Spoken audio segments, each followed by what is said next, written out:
চরণ চিহ্ন তব স্মরণ করে আমরা যে পাই পথের দিশা। তোমার করুণা দয়া না পেলে কে দেবে আধার মনে প্রদীপ জেলে। প্রভু যীশু খ্রিস্টের সুমধুর নামে আন্তরিক অভিবাদন। মথলিখিত সুসমাচার ৭ অধ্যায় ৯ ও ১০ পদ। তোমাদের মধ্যে এমন লোককে যে আপনার পুত্র রুটি চাইলে তাহাকে পাথর দিবে, কিংবা মাছ চাইলে তাহাকে সাপ দিবে। সকল পিতামাতার কাছে তাদের সন্তানেরা মূল্যবান। প্রত্যেকেই চেষ্টা রাখে যেন আমাদের সন্তানেরা সবসময় সুরক্ষিত থাকে। তাদের প্রত্যেক প্রয়োজন মেটানোর চেষ্টা করি। তাদের মঙ্গলের জন্য আমরা সব ধরনের প্রয়াস করি। আমাদের স্বর্গীয় পিতা অর্থাৎ ঈশ্বর, তিনি সকলের জন্য চিন্তা করেন।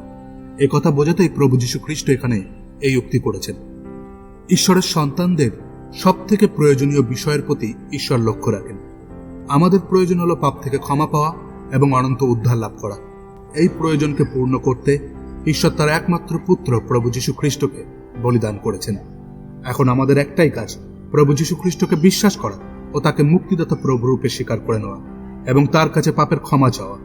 কারণ তিনি মৃত্যুকে জয় করে বেঁচে উঠে প্রমাণ করেছেন যে উদ্ধার দিতে তিনি সক্ষম। এই বাক্য বুঝতে ঈশ্বর আপনাকে আশীর্বাদ করুন।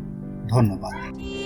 সকল হোক নির্মল, তোমারই আদেশ মেনে চলি সারাক্ষণ।